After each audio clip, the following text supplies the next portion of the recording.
Barnbay had just survived one of those genuinely hectic days, the kind where you completely lose track of time.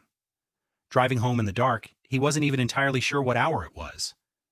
He fumbled for his keys, pushed the front door open, and found the dog already waiting for him in the hallway. The dog wasn't surprised, and he certainly hadn't just woken up. He was just sitting there, tail giving a soft, rhythmic thump against the floor, as if he had known the exact minute Barnbay was going to walk through that door. Standing there in the entryway, Barnbay was struck by a strange realization. He hadn't known what time it was, but his dog absolutely did. But how is that even possible? Dogs can't read clocks, and they certainly don't understand the concept of Tuesday or running late. Since this animal had no idea its person was having a busy day, how could it possibly predict the precise moment he'd return? To understand this, we actually have to rewind the clock a long way back, somewhere between 20 and 40,000 years ago. Picture the edge of an Ice Age campfire. The wolves who dared to come closest to humans already possessed one of the best noses on Earth, capable of smelling a deer from a kilometer away. That nose was originally built purely for survival, designed to know what was coming long before it ever arrived. But the calmest wolves sitting by that fire didn't need to hunt the way their wild cousins did. Humans were better hunters, and they threw scraps to whichever animals stayed close. Because of this, the wolves' survival shifted from chasing down prey to reading the strange, volatile, new species sitting right beside them.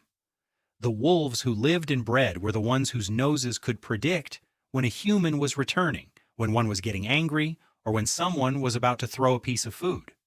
Slowly, century by century, that incredible tracking tool stopped pointing at deer trails and started pointing directly at us. We actually have proof of this ancient partnership.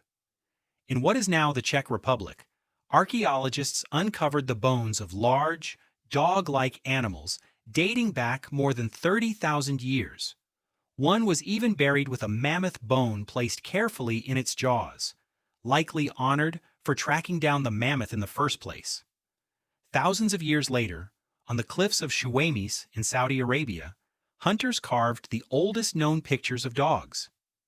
In these 9,000-year-old carvings, you can clearly see a thin line drawn between the dog's neck and the hunter's hand. It wasn't a leash designed to hold the dog back from a fight. It was there to keep the dog close, while it cast its nose to the wind to find a trail. This evolutionary process never really stopped. Even today in villages across India and Africa, half-wild dogs live on the edges of human settlements, using their scent to figure out which humans are safe before they're even close enough to see them. The biological machinery that built the dog's nose is still running in real time. But to get this good at reading humans, dogs couldn't rely on our words, and body language only painted half the picture. So they tapped into a stream of data that we don't even realize we're giving away. The invisible chemistry leaking off our skin, our breath, and our footsteps. The first thing this new biological superpower learned to read was time itself. Every time you walk through a room, you leave behind a drifting, settling plume of microscopic skin cells. When you leave the house, that plume doesn't just disappear, it slowly and predictably decays, acting almost like the ticking second hand of a chemical clock.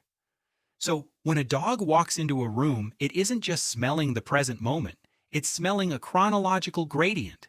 They can detect the fresh molecules near the front door, the older ones lingering by your chair, and the faintest remaining trace on the cushion you got up from hours ago.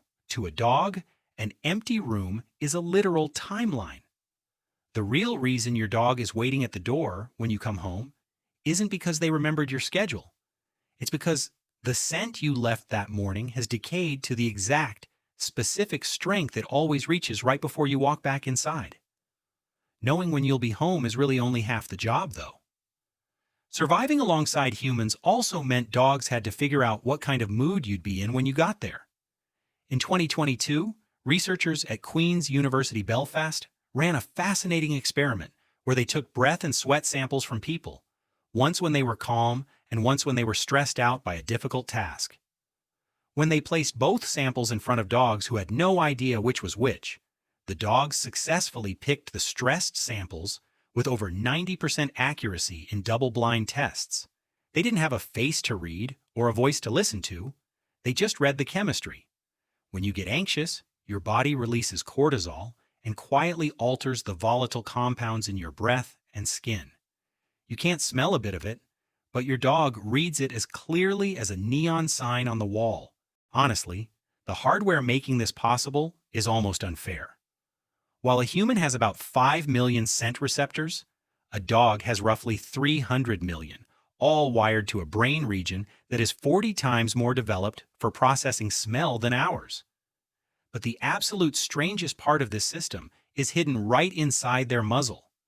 A dog's nose contains a specialized chamber that humans simply don't have, known as an olfactory recess. When we exhale, our scent vanishes exactly the way it came in. But when a dog exhales, the air vents out through slits on the sides of their nose, which actively pulls fresh outside air in even as they breathe out. Between every inhale and exhale, the smelling literally never stops. The whole room is being continuously analyzed. Every time you take a breath, they take a reading.